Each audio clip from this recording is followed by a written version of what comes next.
The dust of Redemption, Texas, tasted of regret. It was a fine, gritty powder that coated the back of a man's throat and settled in the lines of his soul. 10 years had passed since Jake had last tasted it, yet the memory was as sharp as broken glass. It was 10 years ago. The sun was a malevolent eye in the bleached white sky, hammering down on the clapboard buildings of Redemption. Inside the First Texas Bank and Trust, the air was stale with the scent of old paper brass polish and the quiet desperation of men counting other men's money. A younger Jake, not yet 20, stood before the teller's cage, his knuckles white where he clutched a canvas bag, heavy with his father's savings. The money was meant for a new breeding bull, a key piece in his father's grand design for their small but proud ranch. "Morning, Mr. Abernathy," Jake said, forcing a confidence he didn't feel. The teller, a balding man with spectacles perched on the end of his nose, offered a weary smile. "Jake, your father's sending you on his errands now." Growing up fast. Before Jake could answer, the bank's doors burst open with a splintering crash. 2 men, their faces obscured by dusty bandanas, stormed in. They were lean and wiry, moving with the jerky, unpredictable energy of starved coyotes. One held a Colt Peacemaker, its long barrel sweeping across the terrified customers. The other brandished a shotgun. Nobody moved. The man with the pistol barked, his voice a raw rasp. "This is a robbery." Panic erupted. A woman screamed. Men dove for the floor. Jake caught between the counter and the robbers froze. The canvas bag felt like a block of lead in his hand. Everything his father had worked for was in that bag. His family's future. The shotgun-wielding robber vaulted over the counter, shoving the terrified Mr. Abernathy against the wall. "The vault, open it now." Jake watched his heart hammering a frantic rhythm against his ribs. He saw Deputy Miller, an old man well past his prime, reach slowly for the pistol holstered at his hip. The first robber saw it too. The crack of the Colt was deafening in the enclosed space. Deputy Miller crumpled to the floor, a dark stain spreading across his starched white shirt. His own pistol skittered across the polished floorboards, coming to a stop just a few feet from Jake's worn boots. Something inside Jake snapped. It was not courage, not yet. It was the blind, foolish impulse of a boy raised on stories of heroes and villains, a boy who believed the world was a simple matter of right and wrong. He lunged, scooping up the deputy's heavy revolver. It felt foreign and monstrous in his hand. He brought the gun up, aiming for the man with the pistol. "Drop it!" he yelled, his voice cracking with a mixture of terror and adrenaline. The robber spun toward him, his eyes wide with surprise above the bandana. For a split second, their gazes locked. Then the world dissolved into chaos. The robber fired. The bullet tore through the air past Jake's ears, shattering the glass of the teller's cage behind him. Jake flinched, his finger clenching reflexively on the trigger. The deputy's gun bucked in his hand, and the recoil jarring him to his bones. The shot was loud, clumsy, and catastrophically wide. It missed the robber entirely. Instead, it crossed the room and struck a young man who had been cowering behind a writing desk, a clerk no older than Jake himself, with ink stains on his fingers and fear in his wide brown eyes. The clerk looked down at his chest, a bewildered expression on his face, as a crimson flower bloomed on his white shirt. He made a small, soft sound like a sigh and slid to the floor. The robbers, seizing the moment of horrified silence, grabbed what cash they could from the drawers and fled, their boots thundering on the boardwalk as they disappeared into the blinding Texas sun. The bank was suddenly horribly still. The only sounds were the whimpers of a terrified customer and the slow metallic tick of the grand clock on the wall. Jake stood frozen, the heavy pistol hanging limply at his side. The smell of gunpowder was acrid in his nostrils. His ears rang. He hadn't stopped the robbery. He hadn't been a hero. He had killed an innocent man. He stumbled forward, his legs numb, and knelt beside the fallen clerk. The boy's eyes were already glazing over, his breathing shallow and ragged. A thin silver chain was visible at his collar. As Jake watched, the boy's fingers fumbled at his chest and a small, intricately engraved silver locket fell from his grasp, landing on the floor with a faint metallic click. Jake reached out his hand, trembling, and picked it up. It was warm from the boy's skin. He felt for a pulse at the boy's neck, a desperate, futile gesture. There was nothing. The light had already left his eyes. "My God, son, what have you done?" Mr. Abernathy whispered from behind the shattered cage. The words echoed in the cavern of Jake's guilt. He looked from the dead boy's face to the silver locket in his palm, its smooth surface a cold, damning weight. He didn't wait for the sheriff. He didn't wait for the questions, the accusations, the judgment. He dropped the deputy's gun, turned, and ran. He ran out of the bank, past the gathering crowd, past the face of his own damning failure. He ran until the dust of Redemption, Texas was a bitter memory on his tongue. And he kept running for 10 long years, the silver locket clutched in his hand like a brand. 10 years later, the Montana wind was a different beast entirely. It didn't carry the ghosts of past sins. It carried the promise of a winter that could kill a man as surely as a bullet. It howled across the vast, rolling grasslands of the Whispering Pine Ranch, rattling the windows of the main house and sculpting the snow into long, elegant drifts. Jake stood on the porch, a mug of steaming coffee warming his calloused hands. At nearly 30, the boy from Texas was gone, scoured away by a decade of hard labor and self-imposed isolation. In his place was a man carved from the same unforgiving landscape he now called home. His shoulders were broad, his face weathered and tanned beneath a dark beard, and his eyes, a startling winter sky blue, held a permanent watchfulness. Whispering Pine was his penance and his sanctuary. 3 generations of his family had poured their blood and sweat into this land, and he worked it with a relentless, punishing fervor, as if trying to outrun the memory that stalked his quietest moments. The ranch was his only connection to a legacy he felt he had dishonored, the only thing he allowed himself to care about. "Boss," a voice called. Jake turned. Sam Reed, his foreman, was crossing the yard from the barn. Sam was a man as weathered as the land itself, with a shock of white hair and eyes that had seen more winters than Jake had been alive. He had been with the Sullivans for over 30 years, a silent, steady presence, who knew Jake's moods better than anyone. "Stage is due in an hour," Sam said, his breath pluming in the frigid air. "Caleb's got the wagon hitched and ready." Jake nodded, his gaze drifting toward the road that led to the town of Crow's Bend. Right. He felt a familiar knot of apprehension tighten in his gut. The advertisement had been a moment of weakness, a concession to the profound loneliness that crept in during the long winter nights. Martha, his aging housekeeper, had been urging him for years to find a wife to bring life back into the silent, echoing halls of the house. Wife wanted. He'd written the words, feeling foreign and foolish. Rancher in Montana Territory seeks sturdy woman of good health and practical disposition. Must be willing to work. It was a business transaction, nothing more. A practical solution to a practical problem. Yet the thought of a stranger, a woman invading the carefully constructed solitude of his world, filled him with a deep, instinctual dread. An hour later, he stood by the livery stable in Crow's Bend, a small collection of buildings huddled against the vast emptiness of the prairie. The stagecoach rattled into town, a harbinger of mail news, and today a future he had reluctantly ordered. He watched as the passengers disembarked, a drummer selling farm equipment, an elderly couple, a young man seeking work in the mines. And then her. She was the last to step down her movements, hesitant as she braced a hand against the coach. She was slighter than he had imagined, her frame looking fragile beneath a worn wool coat. Her dark hair had escaped its pins, framing a face that was pale and fine-boned, dominated by large, intelligent eyes that seemed to absorb everything around her. She looked exhausted, and something more, a deep, settled weariness that went beyond the hardships of travel. A murmur went through the small crowd of townspeople.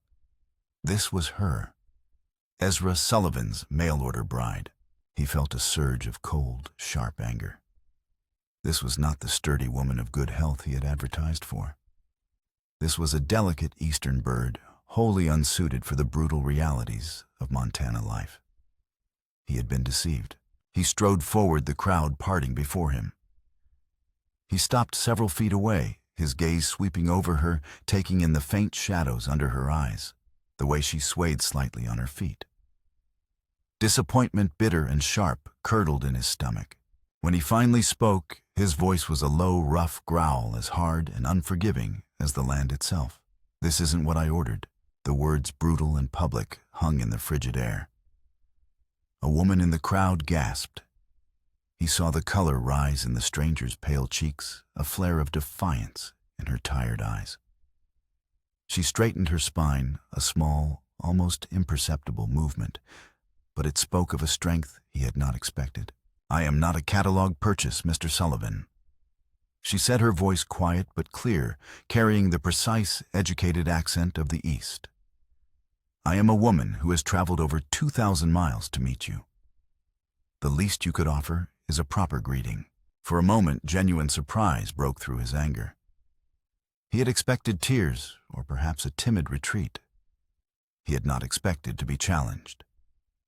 His expression hardened again, a mask falling back into place. "Get your trunk," he said curtly. "Wagons this way." He turned and walked away, without waiting for her reply, the anger still churning inside him. It wasn't just about her frailty. It was the intrusion. It was the shattering of his solitude. It was the fear of letting anyone get close enough to see the ghost that haunted him. The ghost of a boy with brown eyes and an engraved silver locket. The ride back to the ranch was a study in silence. The woman Elara Hammond, her letter had said, sat beside him on the wagon bench, her hands folded primly in her lap. The vast, snow-dusted landscape unspooled around them, the mountains rising like jagged teeth on the horizon. "It's beautiful," she said, her voice soft, breaking the heavy silence. "I've never seen anything like it." "Gets cold in winter," he grunted, his eyes fixed on the trail. "Winds that'll cut a person in two. Not a place for the weak." The implied message was clear. She did not respond, and they lapsed back into silence. He could feel her studying him, her gaze analytical. He kept his own face a stony mask. When they crested the final rise and Whispering Pine came into view, the sturdy two-story house, the massive barn, the corrals nestled against a backdrop of dark pines, he felt a familiar surge of proprietary pride. "There it is," he said, the words torn from him against his will. "It's impressive," she said, her voice holding honest admiration. "Been in my family 3 generations," he replied, the pride warring with his desire to remain distant. "My grandfather built the first cabin. My father expanded it. Now it's mine to protect." Martha met them on the porch, her warm motherly presence a stark contrast to Jake's cold reception. "And you must be Miss Hammond," she exclaimed, her smile faltering slightly as she took in Elara's evident exhaustion. "My, you poor thing." "Come inside, dear. Let's get you warm." Jake unloaded her small trunk, setting it in the room Martha had prepared for her at the far end of the hall, a small Spartan space that was more servants' quarters than a bride's chamber. He found her there, sitting on the edge of the narrow bed, looking small and lost. "Meals are at 6 morning and evening," he said flatly, standing in the doorway. "I expect you to take over the cooking and household duties from Martha once you're settled." He let his gaze flicker over her, his doubt a palpable insult. "The preacher comes through next week. We'll make it official then, if you still want to." He half hoped she would take the escape he offered. "Stage leaves for Fort Benton every Thursday. You can be on it." She met his gaze, her own tired but unwavering. "I made an agreement, Mr. Sullivan. I intend to honor it." "We'll see," he said, and closed the door, leaving her alone in the quiet, unfamiliar room. He retreated to the barn, the one place he felt truly at ease. The scent of hay and horsehide was a balm to his frayed nerves. He began currying his stallion, the repetitive motion a familiar comfort. He had made a mistake.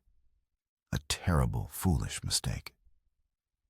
He had let a crack of light into his carefully shuttered world, and he knew with a certainty that chilled him to the bone that light had a way of revealing things best left in darkness.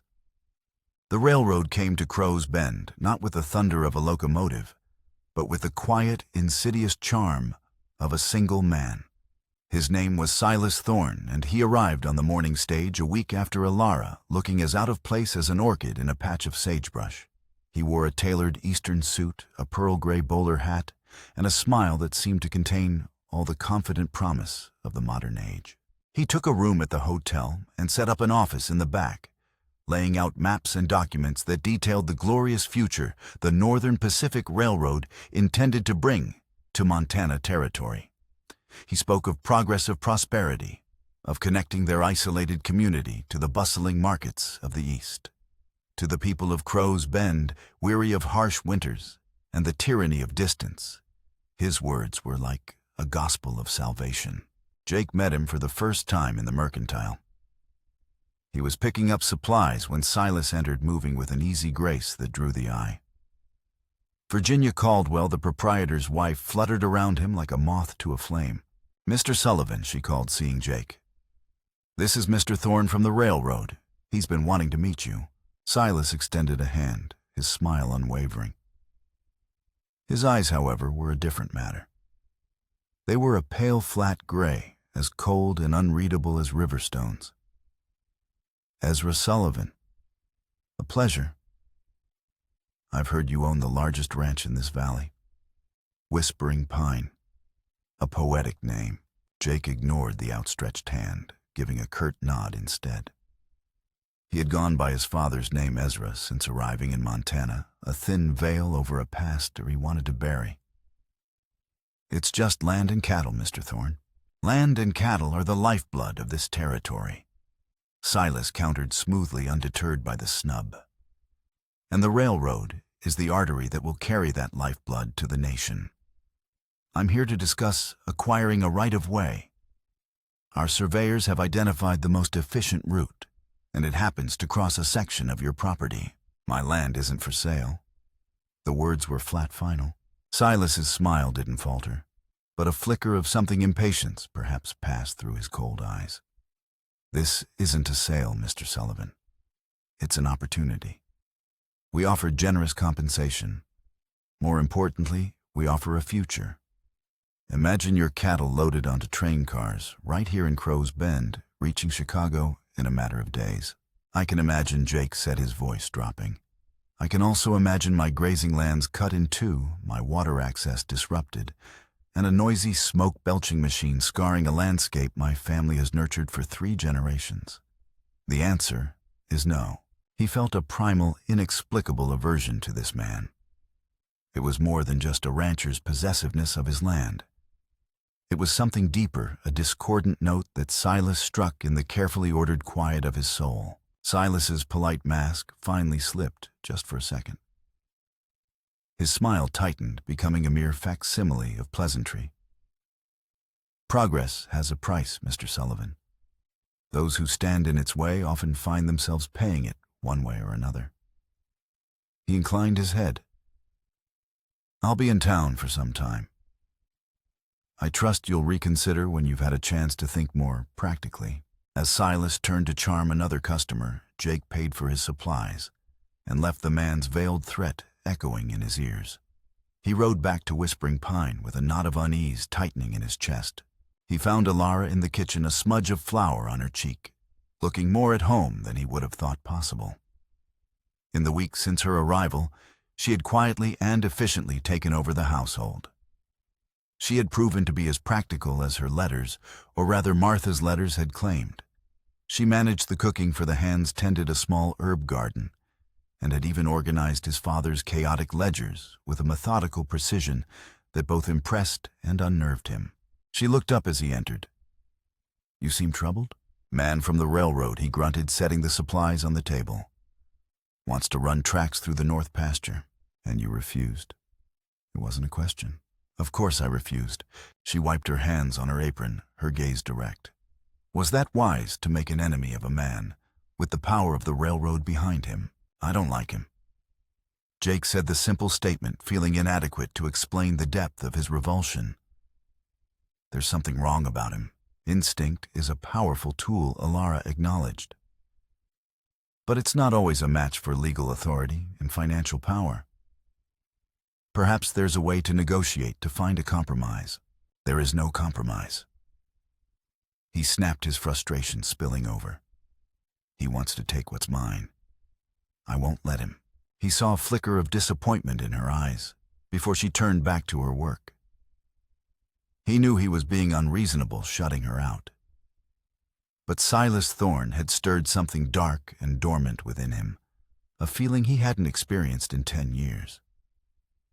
It was the feeling of a past he thought long buried, beginning to claw its way back to the surface. The pressure began subtly. The town banker, who had always been deferential, suddenly became evasive about extending Jake's usual line of credit for the spring. Other ranchers, men he'd known for years, grew cool and distant, and their heads filled with Silas's promises of prosperity. Whispering Pine, once the anchor of the community, was fast becoming an island. Jake's response was to retreat further into himself, working from before dawn, until long after dusk, his silence a wall around him.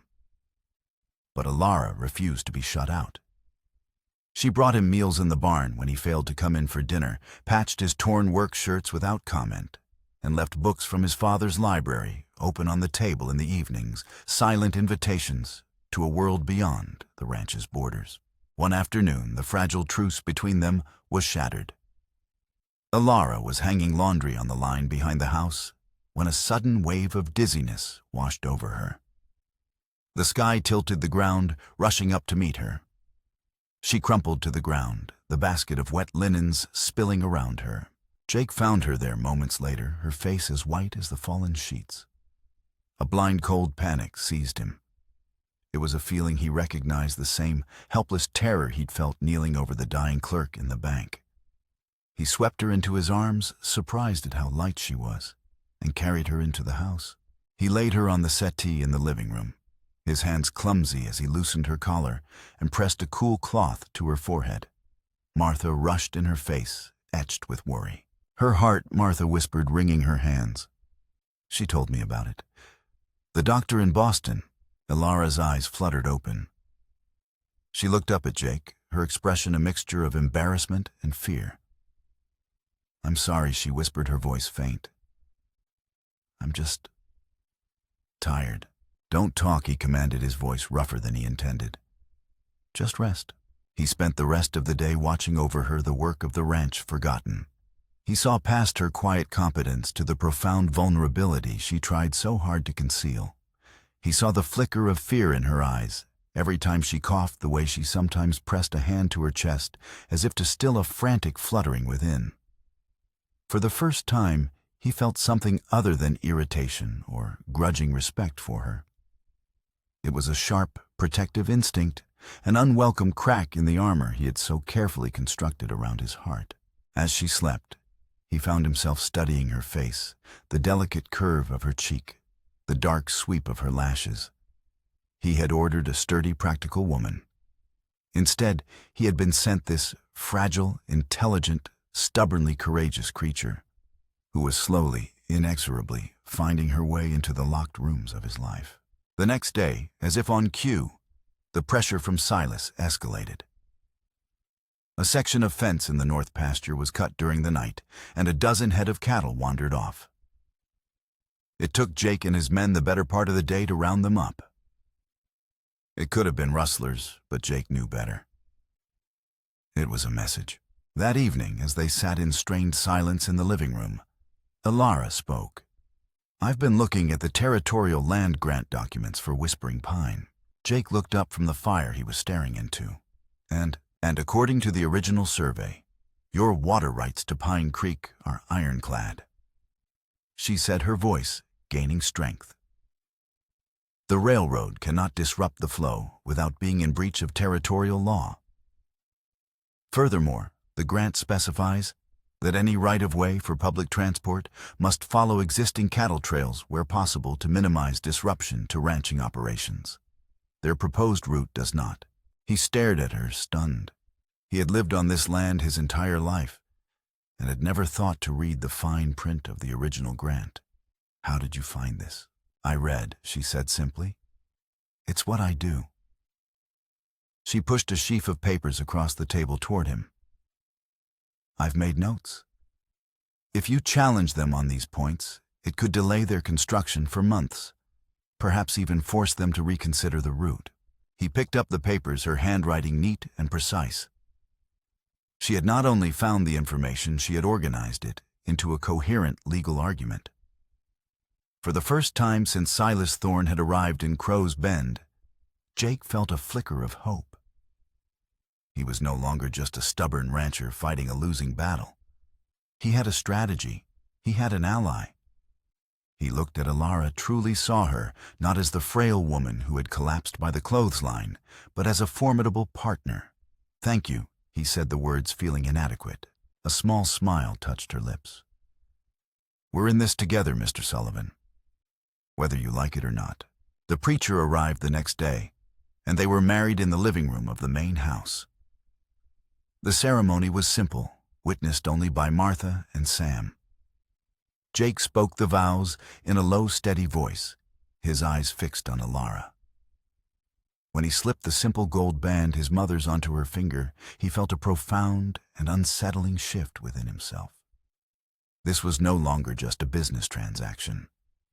He had bound himself to this woman, to her fragility and her unexpected strength, and the thought was both terrifying and, to his astonishment, deeply comforting. Their alliance, forged in the face of Silas's aggression, began to reshape the landscape of their lives. Jake found himself seeking Alara's counsel, spreading maps and legal documents on the dining room table in the evenings. Her sharp mind cut through the dense legal jargon, identifying weaknesses in the railroad's position and proposing strategies he would never have conceived on his own. He started talking to her truly, sharing stories of his father and grandfather, of the struggles and triumphs that had woven the fabric of Whispering Pine. He spoke of everything except the one story that mattered most, the dark secret that had driven him from Texas. One evening, he told her about the stand of ancient pines on the ridge that gave the ranch its name. "My father used to say the wind in the branches sounded like old spirits, whispering secrets," he said, his gaze distant. "He taught me to listen, to understand the language of the land." "And what do the whispers say now?" she asked softly. He looked at her, the firelight casting a warm glow on her face. "They say to stand firm, to protect what's ours." As their bond deepened, Silas's attacks grew more brazen. A fire, quickly extinguished, broke out in a remote hay barn. The ranch's prize-winning bull, or the progeny of the one his father's savings had been meant for all those years ago, was found dead near the creek, signs of poison evident. Each incident was carefully constructed to be deniable, to look like an accident or misfortune. But the pattern was undeniable. Silas was waging a war of attrition designed to break Jake's spirit and his finances. Jake's suspicion of Silas solidified into certainty during a trip to town. He saw the railroad man talking to two rough-looking strangers, men who had the hard, desperate look of hired muscle. Silas passed an envelope to one of them, his movements discreet, but not discreet enough. Later, Jake saw those same two men riding out toward the western boundary of his property. The final piece of the puzzle fell into place in a way that was both mundane and chilling. Silas, holding court in the Mercantile, was telling a story about his upbringing. "My family weren't ranchers," he said, his voice smooth as polished wood. "We were cotton farmers down in Texas. A hard life. We lost everything after the war. My father never recovered from the blow." He paused, a shadow of what looked like genuine sadness crossing his face. "I had a younger brother, Thomas, the hope of the family. Bright, good with numbers. Took a clerk's job at a bank in a little town called Redemption." He glanced around the store, and his cold gray eyes met Jake's. A slow, predatory smile spread across his face. "He was killed during a robbery. A senseless tragedy. Some young fool trying to play the hero, I was told. Fired a stray shot. You know how it is." Sometimes the best intentions lead to the worst possible outcomes. The world tilted under Jake's feet. The air in the store grew thick, unbreathable. Redemption. Thomas. A stray shot. Every word was a hammer blow, shattering the fragile peace he had built. He saw it all then, the anodyne charm, the relentless pressure, the escalating sabotage. It was never about the railroad. It had always only been about revenge. Silas knew. Somehow, he knew everything. Jake turned and walked out of the store, his movements stiff, mechanical. He mounted his horse and rode out of town, not toward the ranch, but into the vast, indifferent emptiness of the prairie. He rode until the horse was lathered, and Crow's Bend was a mere smudge on the horizon. He dismounted, his hands shaking. From a worn leather pouch tied to his saddle, he removed the one object he had carried with him for 10 years, the silver locket. He opened the clasp. Inside, on one side, was a faded miniature portrait of a young woman with a gentle smile. On the other, an inscription, "My Thomas forever and always." The man he had killed had a name. Thomas Thorne. He had a brother who now wore a tailored suit and a charming smile. A brother who had spent a decade nursing a cold, meticulous rage. A brother who had hunted him down to this remote corner of the world to exact his own terrible form of justice. The fight was no longer about land or legacy. It was about a ghost from a dusty Texas town, a ghost who had finally come to collect an old and bloody debt. Jake looked at the locket, the metal cold against his palm, and for the first time in 10 years, he didn't just feel guilt. He felt fear. The revelation changed everything. Jake looked at the rolling hills of Whispering Pine, and they no longer seemed a sanctuary, but a cage. Silas Thorne wasn't just a rival. He was a specter from the past, and the ranch was the board upon which he intended to play out his final vengeful checkmate. Jake's nights became sleepless, filled with the echo of a single gunshot and the image of a young man slumping to the floor. During the day, he was a coiled spring of tension, his eyes constantly scanning the horizon for threats, real and imagined. He saw Silas's hand in every misfortune, a lame horse, a dry well, a coming storm. Elara saw the change in him. The cautious openness he had begun to show her vanished, replaced by the grim, silent watchfulness of his early days. "Talk to me, Jake," she said one evening, finding him staring out the window into the encroaching darkness. "Whatever this is, you don't have to face it alone." He wanted to tell her. The desire to unburden himself to share the crushing weight of his decade-long secret was a physical ache in his chest.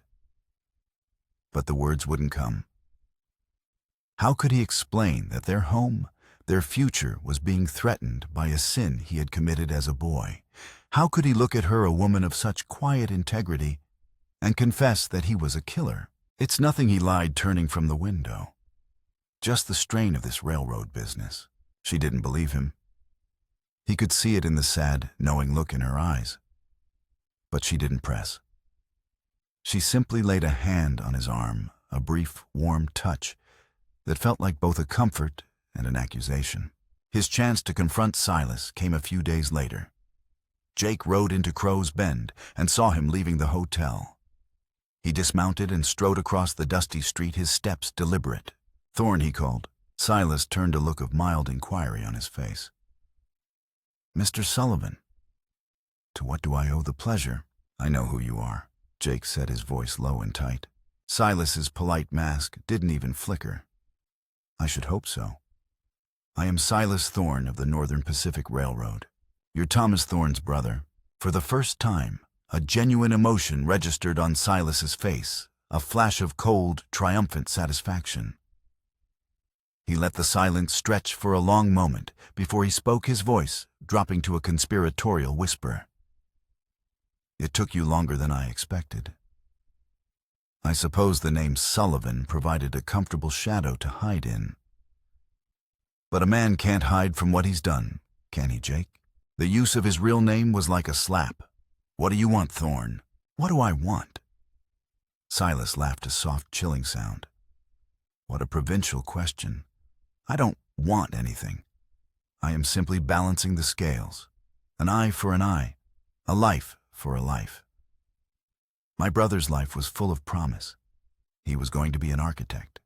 He sketched buildings, dreamed of cities. You, in your clumsy attempt at heroism, turned all of that to dust. Silas took a step closer, his voice laced with venomous silk. So I will do the same to you. I will take this land, this legacy you hold so dear, and I will turn it to dust. I will ruin you so completely that the name Sullivan will be nothing but a bitter memory in this valley. That is my architecture. That is the city I will build on your grave. This is between you and me, Jake snarled. Leave the ranch and Alara out of it. Oh, the bride. Silas's eyes glittered. She is very much a part of it. The most beautiful things are the most fragile, aren't they? It would be a shame if something were to happen to her. A terrible, senseless tragedy. The threat, elegant and terrifying, hung between them.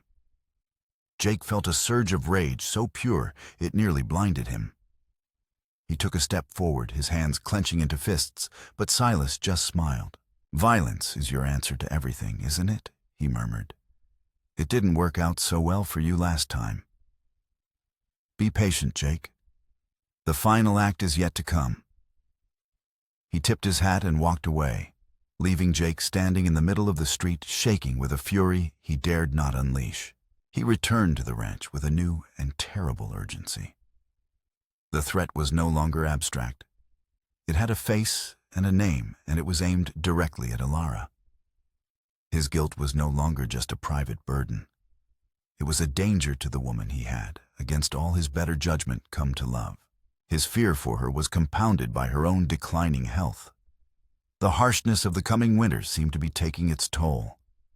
Her coughing spells grew more frequent, and he would find her resting in a chair, her hand pressed to her chest, a faint, bluish tinge to her lips.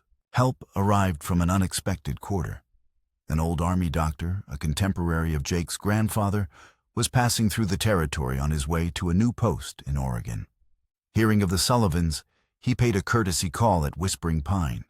Martha, deeply concerned about Alara, persuaded her to be examined.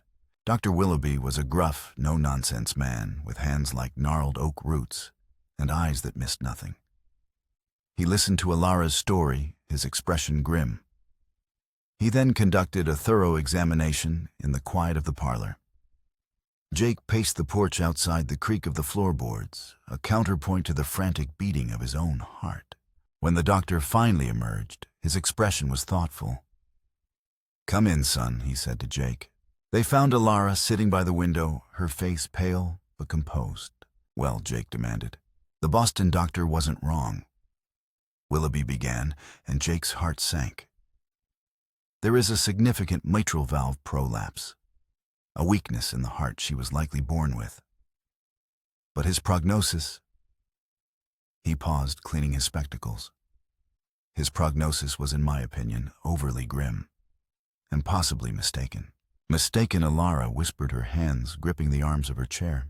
"This condition is not always a swift death sentence," the doctor explained. "In some, it remains stable for decades. It can be aggravated by stress, poor diet, and the damp, heavy air of a city like Boston. Conversely, it can be mitigated by clean air, good nutrition, and a peaceful state of mind." He looked from Alara to Jake. "From what she tells me, and from what I can see, her general health has improved remarkably since she arrived here. The pallor is gone, her breathing is less labored. While the underlying condition remains serious and requires care, I see no reason why she cannot live a long and full life." The room was silent. A long and full life. The words were a miracle, a reprieve from a sentence they had both accepted as final. Alara stared at the doctor, her eyes filling with tears. Jake felt a dizzying surge of relief, so powerful it left him weak. She had a future. They had a future, and Silas Thorne was standing squarely in the middle of it. The doctor's news transformed Alara. The quiet resignation she had lived with for so long was replaced by a fierce, vibrant determination. She had been given back her life, and she would not let it be stolen. The threat from Silas was no longer a shadow over her final months.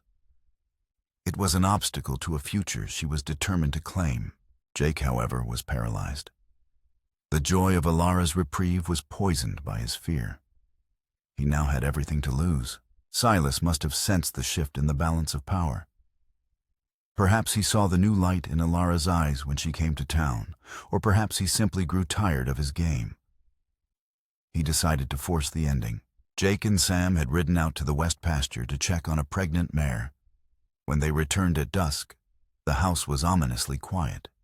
Martha met them at the door, her face ashen. "He was here," she whispered, her voice trembling. "That railroad man. He came to the door, polite as you please, asking for a glass of water. Alara brought it to him, and he took her." Jake's blood ran cold.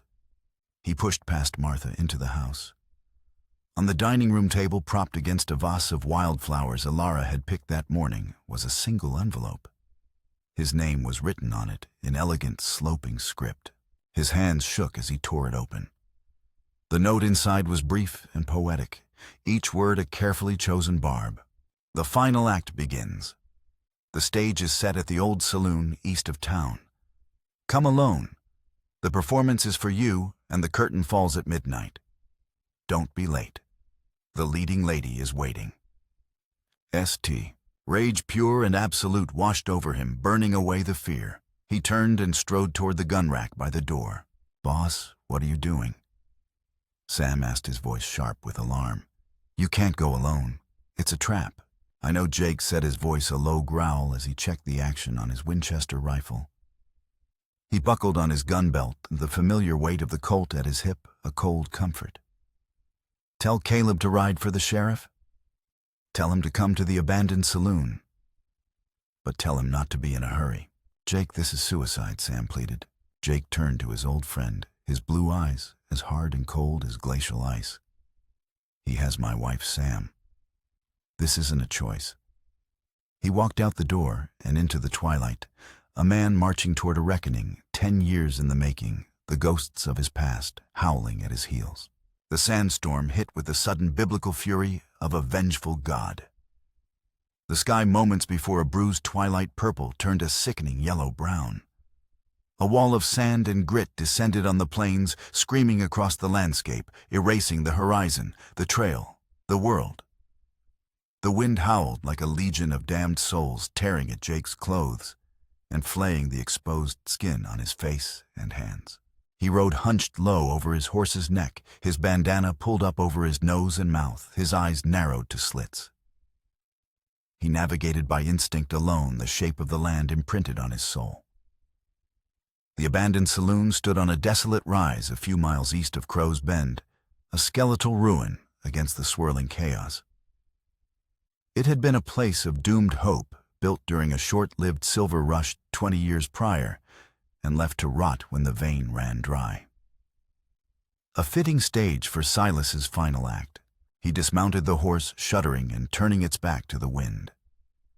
The saloon sign, its letters long faded, swung on a single rusted hinge, groaning in protest. He tied the reins to a hitching post that was slowly being consumed by a sand drift, drew his Colt and pushed through the batwing doors. The inside was a cavern of howling drafts and shifting shadows.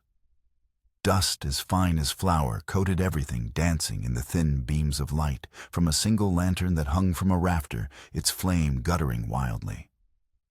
The air was thick with the smell of decay and dry rot, and in the center of the room, standing beside an overturned faro table, was Silas.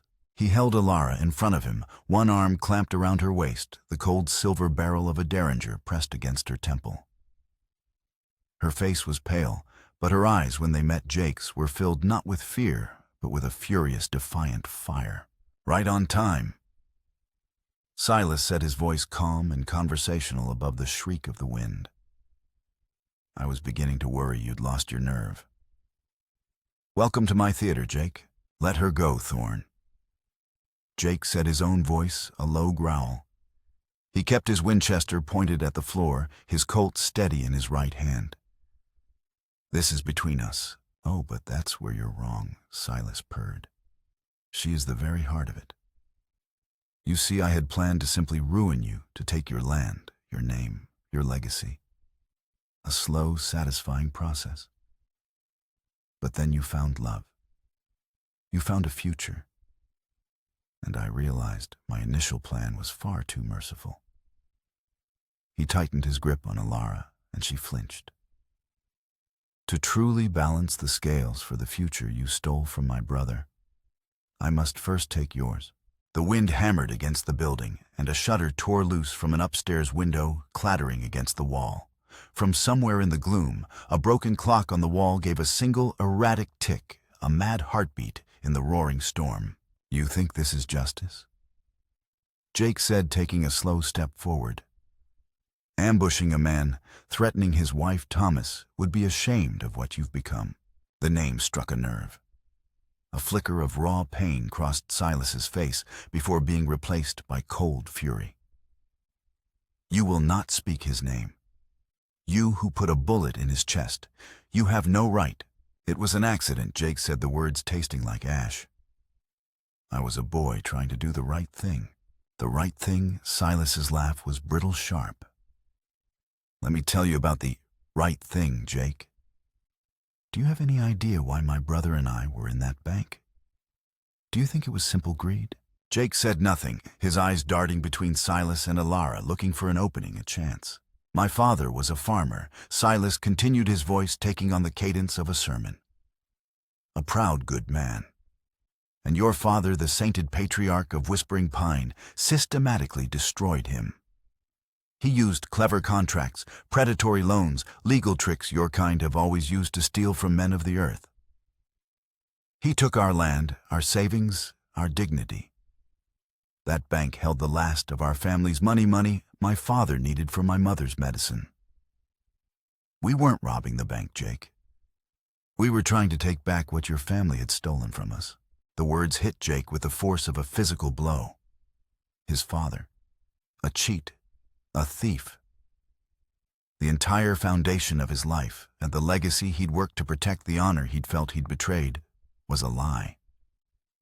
He was not the son of a noble pioneer. He was the son of a vulture. You, with your righteous, heroic impulse, Silas spat, you shot the wrong man that day. You were a fool then, and you're a fool now. He shoved Alara away from him. She stumbled and fell against a rickety table. In the same motion, Silas drew a second pistol, a Colt matching Jake's, and fired. The bullet tore a splinter from the floorboards at Jake's feet.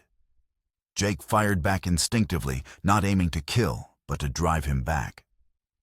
The saloon erupted in a cacophony of gunshots, the explosions deafening in the enclosed space, the muzzle flashes stark and brilliant in the swirling dust. Jake dove behind the long, warped bar slabs of wood exploding around him as Silas's bullets found their mark. He could hear Alara scramble for cover behind the overturned table. The fight was a blind, brutal ballet in the storm-choked darkness. He would fire at a muzzle flash, then roll the spot where he'd been moments before, erupting in a shower of splinters. You can't hide forever. Jake Silas yelled, his voice a disembodied taunt in the chaos. Justice has found you. Jake knew he couldn't win a prolonged shootout.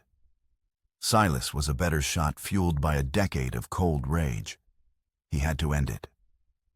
He saw the lantern swinging wildly overhead, its chain groaning with each gust of wind that blasted through the broken windows. He waited for Silas to fire again.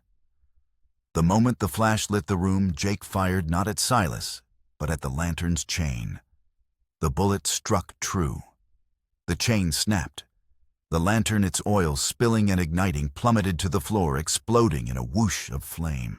The fire spread with terrifying speed across the dry, dust-covered floorboards. The room was instantly illuminated in a hellish, dancing orange light. Silas, momentarily blinded by the flash, was silhouetted against the flames. It was the opening Jake needed. He burst from behind the bar, charging through the smoke and heat. He didn't fire. This had to end hand to hand. He slammed into Silas, the impact driving the air from both their lungs. They crashed to the floor, pistols scattering into the darkness. The fight was savage, primal. They rolled through the spreading flames, fists and elbows and knees finding their marks. It was no longer a fight between men, but between raw, elemental forces, Jake's desperate, guilt-ridden love against Silas's cold, corrosive hate. Silas was stronger than he looked, his wiry frame powered by a fanatic's intensity. He got the upper hand, his fingers closing around Jake's throat, his face a mask of triumphant fury. "This is for Thomas," he hissed, his thumbs pressing down. Jake's vision began to tunnel. The roar of the fire and the storm faded to a dull buzz. He saw Alara's face in his mind, and a final desperate surge of strength flooded through him. His hand scrabbled on the floor, his fingers closing around something heavy and solid, the leg of a broken chair. He swung it with all his remaining force. The wood connected with the side of Silas's head with a sickening crack. Silas's eyes went wide with shock. His grip loosened, and he collapsed onto the floor unconscious. Jake gasped for air, his lungs burning, the smoke thick and choking. He staggered to his feet and pulled Alara from behind the table. "We have to get out," he yelled over the roar of the fire. They stumbled toward the door, shielding their faces from the intense heat. Just as they burst through the batwing doors and into the relative safety of the raging sandstorm, the saloon's roof collapsed in a shower of embers and flame. They fell to their knees in the sand, coughing, gasping for the gritty air. Through the swirling dust, they saw the flicker of approaching lanterns. The sheriff and his posse had arrived. The storm, as if its purpose had been served, began to abate, its furious howl softening to a mournful sigh. Jake looked from the burning ruin of the saloon to Alara's face, smudged with soot but safe, alive. He had faced his ghost, and for the first time in 10 years, he had not run. The aftermath was a blur of smoke ash and explanations. The sheriff's men dragged Silas's unconscious form from the edge of the fire, clapping him in irons. The storm had passed, leaving behind a world scoured clean beneath a sky full of indifferent stars. The burned-out saloon smoldered against the horizon, a blackened monument to a decade of hate. Back at Whispering Pine, in the quiet of their bedroom, the truth finally came out. With Alara gently cleaning the cuts on his face, Jake told her everything. He told her about the boy he had been in Redemption, Texas, about the foolish, fatal mistake that had sent him fleeing into a new life. He told her about his father's sins, the tarnished legacy he had unknowingly defended. He laid the ugly, painful story bare, holding nothing back. When he was finished, he could not meet her eyes, ashamed of the man. He was the blood on his family's hands. "Look at me, Jake," Alara said softly. He slowly raised his head. Her eyes held no judgment, no revulsion. They held only a deep, unwavering compassion. "The past is a ghost, Jake." She set her fingers gently tracing the new scar on his temple. "It only has the power you give it. You are not your father. And you are not the boy who fired that gun. You are the man who saved my life tonight. That is who I see." Her absolution was a balm on a wound he had carried for a third of his life. He pulled her into his arms, burying his face in her hair. And for the first time since that terrible day in the bank, he let himself weep. In the weeks that followed, the story of Silas Thorne's vendetta became the talk of the territory. The Northern Pacific Railroad, deeply embarrassed by the scandal, quickly disavowed Silas and his methods. Eager to repair their public image, their representatives returned to Crow's Bend with a new conciliatory attitude. Jake, no longer the stubborn isolationist, met with them. But he didn't just negotiate for Whispering Pine. He spoke for the whole valley. He brokered a deal that was fair to all the ranchers, and he insisted on a clause that required the railroad to fund the construction of a new schoolhouse for Crow's Bend and to subsidize a permanent, properly supplied doctor's office. He had learned from his father's ghost that wealth built on the ruin of one's neighbors was no legacy at all. He was no longer just protecting his land. He was building a community. But one piece of business remained. It was a pilgrimage he had to make alone. He took a train south back through the rolling plains, back to the dusty, sun-baked streets of Redemption, Texas. The town had changed little. He walked past the bank, its windows no longer shattered a new teller in Mr. Abernathy's place. He found the town cemetery on a windswept hill overlooking the flatlands. He found the grave easily. Thomas Thorne, beloved son and brother. The stone was simple, weathered by 10 years of wind and sun. Jake stood before it for a long time, the Texas heat beating down on him. Then he reached into his pocket and took out the silver locket. Its surface was worn smooth from a decade of being held in a guilty hand. He opened it one last time, looking at the gentle face of the woman inside and the faded inscription. He placed the locket on the gravestone, resting it against the carved name. "I'm sorry," he whispered, the words carried away by the dry wind. It was not enough, but it was all he had. He felt a weight lift from his soul, a release so profound, it was almost a physical sensation.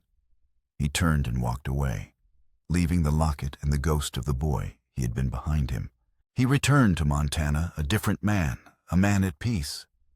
The sky seemed bluer, the air cleaner. As the train pulled into the small depot at Crow's Bend, he saw Alara waiting for him on the platform.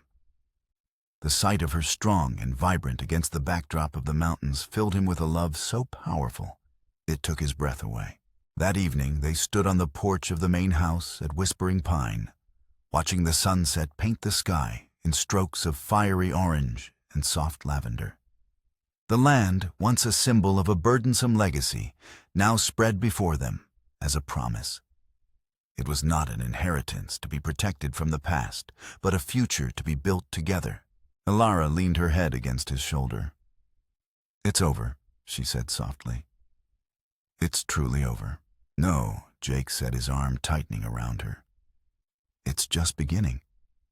He turned to her, a slow smile spreading across his face.